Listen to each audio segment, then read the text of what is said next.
Bien-aimés, chers frères, chères sœurs,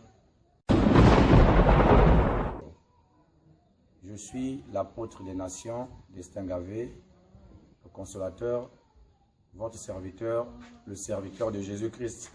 Car je suis un apôtre ni fait par un homme, ni fait par les hommes, mais un apôtre de Jésus-Christ et du Dieu le Père, celui qui est au ciel. Aujourd'hui, on va aborder un thème très important concernant la Noël. La Noël, est-ce une fête chrétienne ou bien une fête païenne? À travers ces écritures, chacun de nous doit tirer un enseignement ici pour savoir désormais comment se comporter face à la Noël. Nous allons lire la parole de Dieu dans le livre de Jérémie 10, à partir du verset 2. Ainsi parle l'Éternel, n'imitez pas la voix des nations et ne craignez pas les signes du ciel, parce que les nations les craignent. Car les coutumes des peuples ne sont que vanité.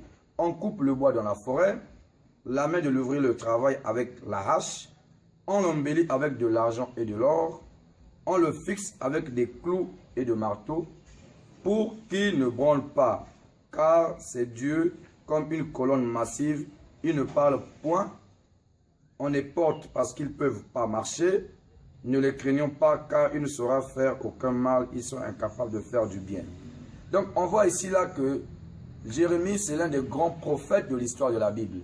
Nous avons Jérémie, nous avons Ézéchiel, nous avons Daniel. Ce sont des prophètes qui ont marqué leur...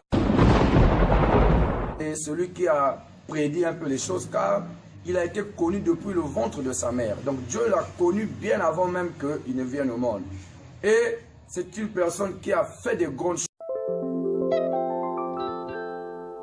Et là, Jérémie nous montre que l'arbre de Noël, c'était un grand péché. L'arbre de Noël, c'est l'idolâtrie pure et simple. Quand quelqu'un met l'arbre de Noël dans la maison, vous attirez la malédiction dans votre maison. Vous attirez toutes les mauvaises choses. Mais aujourd'hui, on remarque qu'à la veille des fêtes, les gens sont là en train de s'assembler, de regrouper des choses pour que l'arbre de Noël soit quelque chose de fondamental. Alors que c'est le diable en personne. C'est le diable incarné. Quand quelqu'un met l'arbre de Noël dans sa maison, c'est que tu as attiré la foudre en toi. Les gens fêtent la naissance de Jésus le 25. Est-ce que Jésus est né le 25 décembre? Hein, mon frère? Toi, tu es un chrétien. La Bible dit dans le livre d'Apocalypse 22, à partir du verset 18, n'ajoutez rien à la Bible, ne retranchez rien à la Bible. Est-ce que vous avez vu dans toute l'histoire de la Bible, on a parlé que Jésus avait fêté son anniversaire? Ou bien les apôtres ont fêté l'anniversaire de Jésus? Ou bien Marie et Joseph, les parents de Jésus, ont fêté son anniversaire? Mais attends d'abord, mon frère. Attends un peu, ma soeur. Quelqu'un lui-même, pendant tout son vivant, pendant tout son règne, il n'a pas fêté l'anniversaire. Et toi, tu vas fêter sa naissance. Pourquoi? Qui es-tu? Tu es né à peine en l'an 80. Tu es né à peine d'hier. Mais tu veux modifier les choses qui existent depuis plus de 2000 ans. Hein, ma soeur? Ne fais pas ça. Tu prends les enfants, tu les achètes les jouets, alors que tu es en train d'embellir les enfants avec le diable. Hein? C'est le diable en personne. Jésus n'a pas fêté l'anniversaire.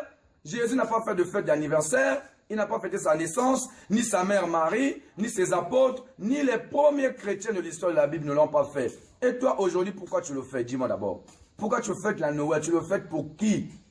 Tu le fêtes pour qui? La Bible nous dit dans le livre de 1 Corinthiens 11, verset 1, « Soyez mes imitateurs comme je suis imitateur du Christ. » L'apôtre Paul nous a dit d'être imitateur de Jésus. Est-ce que Jésus a fêté? Est-ce que Jésus a célébré l'anniversaire? Est-ce que Jésus a fêté sa naissance? Toi, pourquoi tu fêtes? Tu fêtes ça pourquoi? Tu fêtes ça pour qui? Pour tes intérêts. Parce que tu as des boutiques de jouets que tu dois vendre. Parce que tu as les Pères Noël que tu dois vendre. Parce que. Mais c'est un business, la fête de Noël. C'est une fête païenne. Ce n'est pas une fête chrétienne. Les fêtes chrétiennes, c'est la Pentecôte. Ça, c'est des fêtes chrétiennes. La Pâque, pas Noël. Jésus lui-même n'a pas fêté Noël. Ses parents n'ont pas fêté Noël. Toi, tu fêtes Noël où?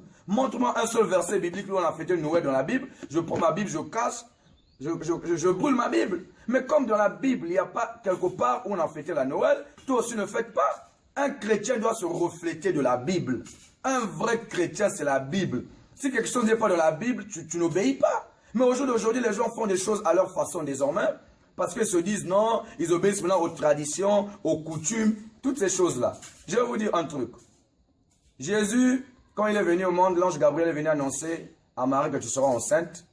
comme ta cousine Élisabeth qui est enceinte de 6 mois. Donc Jean-Baptiste était plus âgé que Jésus de 6 mois. Mais vous savez à quel moment Jésus est né? Jésus est né pendant que l'empereur César avait ordonné le recensement de tout un chacun. Donc quand Joseph et Marie se sont allés faire enregistrer, et Marie a enfanté Jésus, qui vous a dit que c'était en hiver? C'était en automne.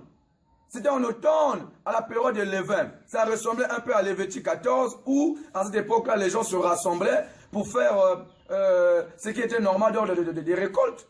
Et toi qui t'as dit que Jésus est né le 25 décembre, pourquoi on t'embrouille comme ça là?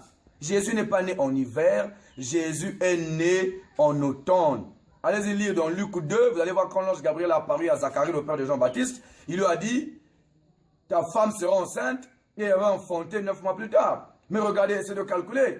Quand vous prenez du printemps, le printemps, l'an 0, jusqu'à l'automne, c'est là où Jésus est venu au monde. Donc Jésus n'est pas né le 25. Toi qui fêtes l'anniversaire de Jésus, qui t'a dit qu'il est né le 25?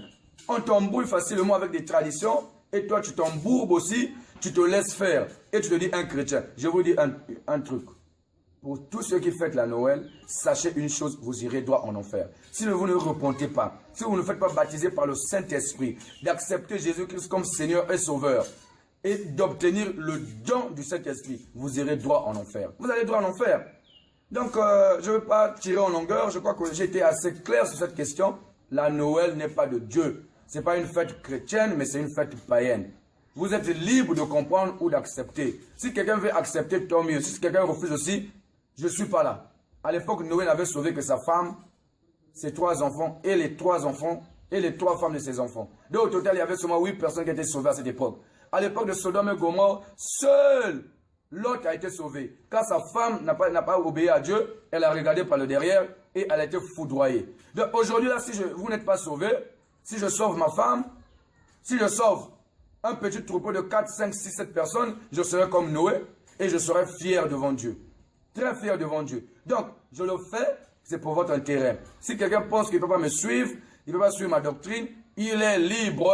Je ne force personne, mais à stopper de critiquer. Parce que critiquer un homme de Dieu, c'est critiquer Dieu. La Bible dit dans Jean 1, verset 1, au commencement était la parole était avec Dieu et la parole était Dieu. Donc la Bible que vous voyez là, c'est Dieu. Si quelqu'un me critique, il ne critique pas Destin Gavé, mais il critique Dieu. Et quand tu critiques Dieu, c'est un péché qu'on ne pardonne jamais, le blasphème contre le Saint-Esprit. C'est le péché qui n'est jamais pardonné, ni ce siècle, ni le siècle à venir. La femme du roi David, Milka, n'avait pas mis au monde pourquoi? Parce qu'elle avait blasphémé le nom de Dieu. Parce qu'elle avait critiqué son mari, parce que son mari dansait. Donc toi, ma soeur, toi, mon frère, fais attention. Ne pense pas que, en me critiquant, tu t'attires les bénédictions, mais tu t'attires la malédiction et tu vas aller droit en enfer. Donc, soyez bénis dans vos maisons. Ne fêtez pas comme les païens à la Noël. Restez chez vous. Faites comme si c'était une journée ordinaire. Et c'est comme ça la vie. Ne vous tracassez pas. Vous dites que c'est la naissance de Jésus. Vous partez à l'église, après vous partez fêter dans les boîtes de nuit. Est-ce que c'est normal? Toi, chrétien, qui dis que tu vas fêter la fête de Jésus. Mais tu finis de fêter, tu vas encore dans une boîte de nuit. Tu vas faire quoi dans une boîte de nuit? Là-bas, est-ce que la musique mondiale, c'est la musique de Dieu? Mais reste aussi à la maison, mets la musique de Dieu, célèbre Dieu. Mais tu finis de boire, tu t'amplifies de boisson, tu t'enivres, le ventre grossit, tu manges comme un fou, alors que beaucoup manger c'est un péché. Tu bois tout ce qu'on peut boire, on va te coucher je ne sais où, tu tombes enceinte sans papa, et tu es là, garde-moi, tu dis, je suis une chrétienne, je suis un chrétien, tu es Satan. Tu es Satan. Soyez bénis dans le nom puissant de Jésus. Amen.